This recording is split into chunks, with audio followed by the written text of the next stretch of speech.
Hello दोस्तों, आप सभी लोग कैसे हैं। उम्मीद है कि आप सभी लोग अच्छे होंगे। और दोस्तों, आज करवा चौथ है। आप सभी लोगों को ये तो पता ही होगा कि करवा चौथ क्यों मनाया जाता है। अगर आप सभी लोगों को नहीं पता तो मैं आप सभी लोगों को बता दूं कि करवा चौथ औरतें अपने पतियों की लंबी आयु और अटूट प्रेम और समर्पण दिखाने के लिए मनाती हैं, जिसमें औरतें अपने पतियों के लिए उपवास रखती हैं और चांद के दिखने के बाद ही उनका उपवास समाप्त होता है। वैसे तो करवा चौथ की काफी सारी कहानियां हैं, मगर मैं आपको एक दो कहानी सुनाऊंगा। तो शुरू करते हैं कहानी को। एक परिवार में 7 बहुएं थीं। 6 बहुओं के मायके वाले बहुत ज्यादा अमीर थे। इसी कारण ससुराल में उनका बड़ा नाम था। परंतु छोटी बहू के मायके में कोई न था। वह घर का सारा काम काज करती, सबकी सेवा करती, पर उससे कोई प्यार न करता। सभी धुतकारते रहते। तीज त्योहार पर भी उसके मायके से कोई न आता। वह बहुत ज्यादा दुखी होती। हर वर्ष की तरह इस वर्ष भी करवा चौथ का व्रत आया। अन्य बहुओं के मायकों से उनके छोटे भाई करवा लेकर आए, परंतु छोटी के मायके में यदि कोई होता तो करवा लाता। सास भी छोटी बहू को ही खड़ी खोटी सुनाती रहती। वह दुखी होकर घर से निकल पड़ी और जंगल में जाकर रोने लगी। एक नाग बहुत देर से उसका रोना सुनता रहा। अंत में वह अपने बिल से निकल आया। तभी छोटी बहू से पूछने लगा कि बेटी, क्या बात है, तुम रो क्यों रही हो।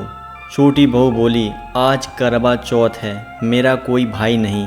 यदि मेरा कोई भाई होता तो आज जरूर करवा लेकर आता। नाग को छोटी बहू पर दया आ गई। नाग ने कहा, बेटी तुम घर चलो, मैं करवा लेकर आता हूँ। थोड़ी देर बाद नाग बहू की ससुराल पहुँचा। ससुराल वाले इतना सारा सामान देकर चकित हो गए। सास भी प्रसन्न हो गई और सास ने प्रसन्न मन से छोटी बहू को नाग देवता के साथ भेज दिया। नाग देवता ने छोटी बहू को अपना सारा महल दिखाया और कहा, जितने दिन चाहो आराम से रहो, मन चाहा खाओ, मन चाहा पहनो, पर एक बात याद रखना, सामने रखी नाद कभी मत खोलना। छोटी बहू सारा समय महल में आराम करती रही, पर नाद के बारे में उसकी उत्सुकता बढ़ती जाती। एक दिन वह घर में कोई न था। उसने नाद को उठाकर देखा तो हजारों छोटे छोटे सांप के बच्चे इधर उधर रेंगने लगे। उसने जल्दबाजी में नाद को ढांक दिया। जल्दबाजी में एक सांप की पूंछ नाद के नीचे आकर कट गई। शाम को नाग के आने पर छोटी बहू ने अपनी गलती स्वीकार कर ली। नाग ने भी उसे क्षमा कर दिया। जब छोटी बहू ने ससुराल जाने की इच्छा जाहिर की तो उसे धन रतन आदि देकर विदा किया। छोटी बहू के ससुराल में अब उसकी बड़ी इज्जत होने लगी। जिस सांप की पूंछ कटी थी उसे सभी बंडा कहकर तंग करते। एक दिन उसने अपनी माँ से पूछा कि मेरी पूंछ कैसे कटी। माँ ने कहा कि छोटी बहू के नाद ढांकने और जल्दी में रखने में ही तुम्हारी पूंछ कटी थी। तो वह बोला कि मैं छोटी बहू से बदला लूँगा। माँ के बहुत समझाने पर भी वह एक दिन चुपचाप से छोटी बहू के घर छुप गया और मौका पाकर उसे काटने की सोचने लगा। वहीं पर छोटी बहू और सास में किसी बात पर बहस हो रही थी तो छोटी बहू कसम खाकर कह रही थी कि मैंने ऐसा नहीं किया। वह कह रही थी कि मुझे बंडा भैया से प्यारा कोई नहीं है, उन्हीं की कसम खाकर कहती हूँ कि मैंने ऐसा नहीं किया। बंडा भैया ने जब सुना तो सोचने लगे कि जो मुझसे इतना प्यार करता है मैं उसी को काटने आया हूँ। वह चुपचाप अपने घर चला गया। माँ ने पूछा, ले आ गया बहन से बदला लेकर। वह कहने लगा कि माँ, बहन से कैसा बदला। तभी से बंडा भैया व छोटी बहन हुई। भाई प्रतिवर्ष चौक के दिन करवा चौथ लेकर जाते थे। बहन बड़े प्यार से करवा चौथ का व्रत करती थी। दोस्तों, कहानी समाप्त होने के पश्चात ही यहाँ पर निकल आया था चांद।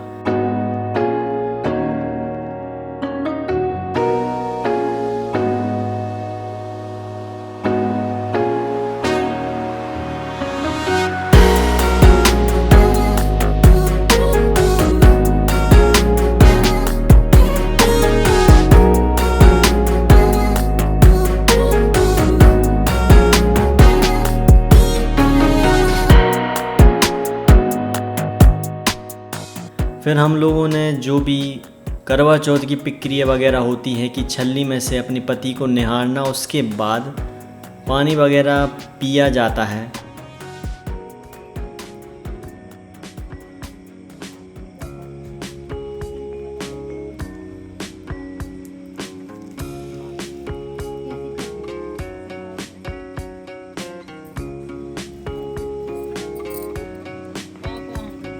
देखो सफेद में कैसे दिखा रहा।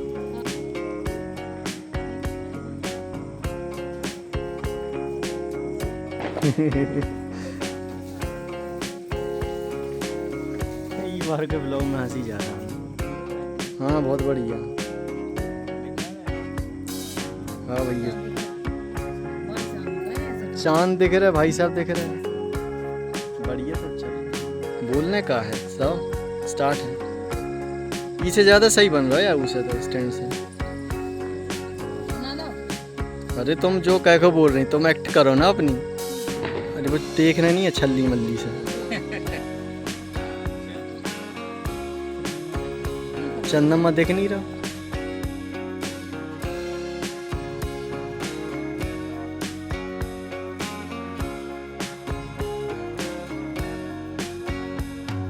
चीज डालना है अच्छे से डालना है भाई साहब। आओ बस बस बस बस बस ऐसे ही करो ना। का देखो